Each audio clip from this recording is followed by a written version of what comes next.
मेघनाथ, जिसे राजपुत्र मेघनाथ या इंद्रजीत के नाम से भी जाना जाता है, लंका के राजा रावण का पुत्र था। अपने पिता की तरह यह भी स्वर्ग विजयी था। इंद्र को परास्त करने के कारण ही ब्रह्मा जी ने इसका नाम इंद्रजीत रखा था।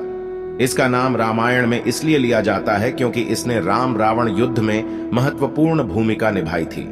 दोस्तों, स्वागत है आपका आपके अपने YouTube चैनल मिस्टिक नोविंग पर। इस वीडियो में हम मेघनाथ के एक ऐसे सच से आपको रूबरू करवाएंगे जो शायद ही आपको पता हो, इसलिए वीडियो को बिल्कुल भी स्किप मत कीजिएगा और वीडियो को अंत तक जरूर देखना। साथ ही अगर आप हमारे चैनल पर पहली बार आए हैं तो इसे सब्सक्राइब करें और वीडियो को लाइक करें। आइए अब शुरू करते हैं। ऋषि विश्वश्रवा ने ऋषि भारद्वाज की पुत्री इलाविदा से विवाह किया था, जिनसे कुबेर का जन्म हुआ। विश्वश्रवा की दूसरी पत्नी कैकसी से रावण, कुंभकर्ण, विभीषण और शूर्पणखा पैदा हुई थी। मंदोदरी से रावण को जो पुत्र मिले उनके नाम मेघनाथ, महोदर, प्रहस्त, विरूपाक्ष, भीकमवीर है।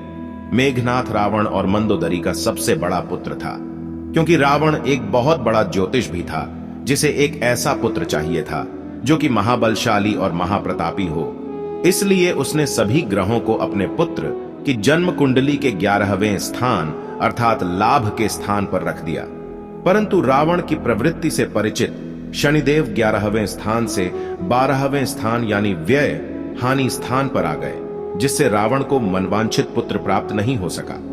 इस बात से क्रोधित रावण ने शनिदेव के पैर पर प्रहार किया और उन्हें लंका में कैद कर लिया।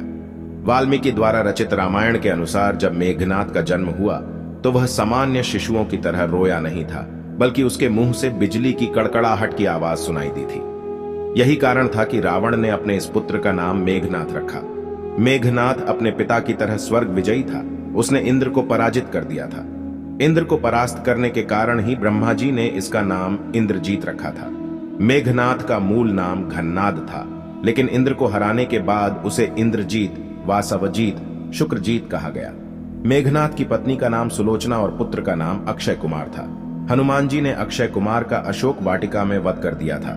कहते हैं कि इसकी एक और पत्नी थी जिसका नाम नागकर्ण था, जो पाताल के राजा शेषनाग की पुत्री थी। मेघनाथ ने शुक्राचार्य और साक्षात महादेव से शिक्षा प्राप्त की थी। महादेव शिव से प्रशिक्षण प्राप्त कर वह लगभग सभी दिव्यास्त्रों का झांता बन गया था। किशोरावस्था की आयु होते होते इसने अपनी कुलदेवी प्रत्यांगिरा के मंदिर में अपने गुरु से दीक्षा लेकर कई सिद्धियां प्राप्त कर ली थीं। जब मेघनाथ युवा अवस्था में पहुंचा तो उसने कठिन तपस्या के बल पर संसार के 3 सबसे घातक अस्त्र ब्रह्मास्त्र, पाशुपतास्त्र और वैष्णव अस्त्र प्राप्त कर लिए थे। इसने एक बार इंद्र को भी बंधक बना लिया था। बंधक इंद्र को छुड़ाने के लिए जब ब्रह्मा जी ने आज्ञा दी तो मेघनाथ ने इंद्र को बंधन मुक्त कर दिया था। इस पर ब्रह्मा ने कहा, वरदान मांगो। तब मेघनाथ ने अमरता का वर मांगा, लेकिन ब्रह्मा ने कहा कि यह वरदान देने संभव नहीं है, लेकिन उन्होंने इसके समान ही वर जरूर दिया। वर अनुसार अपनी कुल देवी प्रत्यांगिरा के यज्ञ के दौरान मेघनाथ को स्वयं त्रिदेव भी नहीं हरा सकते थे और ना ही मार सकते थे। मेघनाथ पितृभक्त पुत्र था। उसे यह पता था कि राम स्वयं भगवान है, फिर भी उसने पिता का साथ नहीं छोड़ा। जब उसकी मां मंदोदरी ने उसे यह कहा कि इंसान मुक्ति की तरफ अकेले जाता है, तब उसने कहा कि पिता को ठुकराकर अगर मुझे मोक्ष या स्वर्ग भी मिले तो मैं ठुकरा दूंगा। आदिकाल से अब तक यही एकमात्र ऐसा योद्धा है जिसे अति महारथी की उपाधि दी गई है। इसका नाम उन योद्धाओं में लिया जाता है जो ब्रह्मांड अस्त्र, वैष्णव अस्त्र तथा पाशुपात अस्त्र के धारक कहे जाते हैं। इसने अपने गुरु शुक्राचार्य के सान्निध्य में रहकर तथा त्रिदेवों द्वारा कई अस्त्र शस्त्र एकत्र किए थे। स्वर्ग में देवताओं को हराकर उनके अस्त्र शस्त्र पर भी अधिकार कर लिया था। मेघनाथ की मृत्यु का कारण उसकी अपने विशिष्ट रथ पर अत्यधिक निर्भरता, अगस्त्य द्वारा बनाए गए कुछ नए दिव्यास्त्रों जैसे सूर्यास्त्र, ऐन्द्रास्त्र आदि से अज्ञानता थी, जो उसकी पराजय और मृत्यु का कारण बनी। कुंभकर्ण के वध के बाद मेघनाथ युद्ध में उतरा।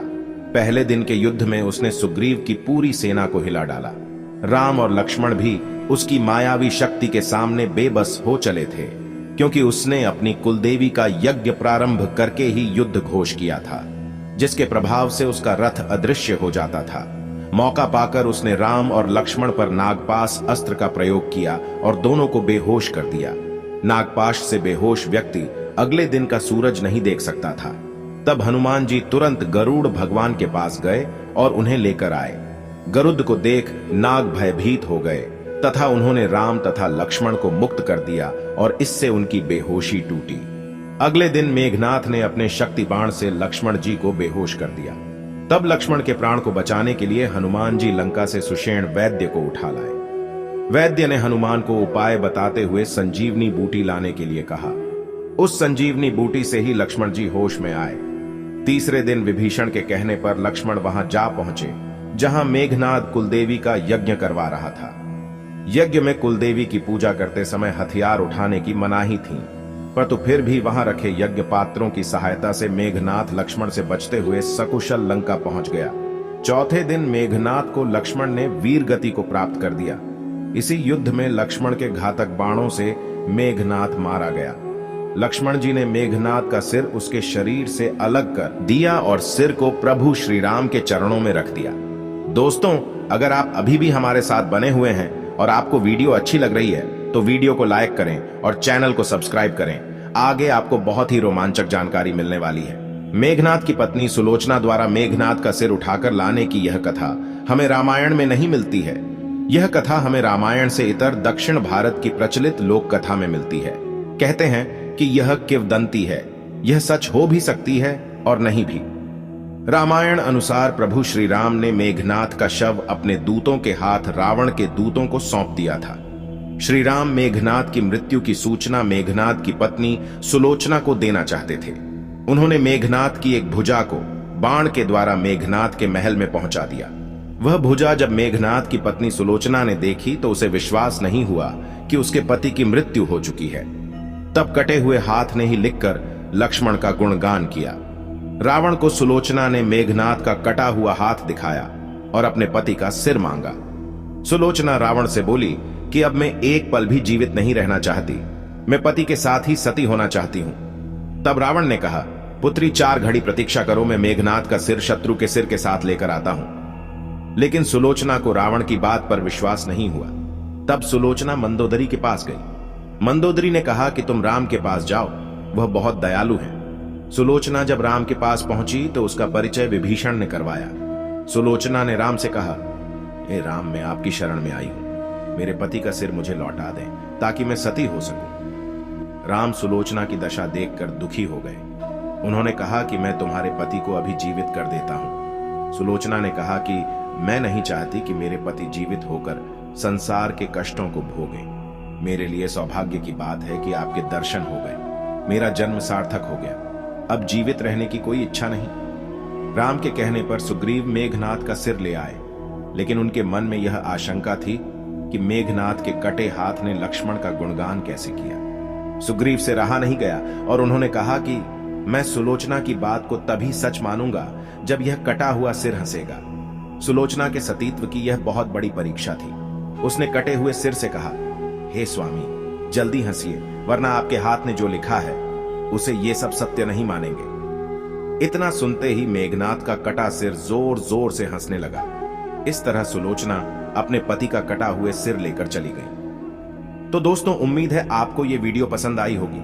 अगर वीडियो पसंद आई तो इसे लाइक करें और चैनल मिस्टिक नोइंग को जरूर सब्सक्राइब करें। धन्यवाद।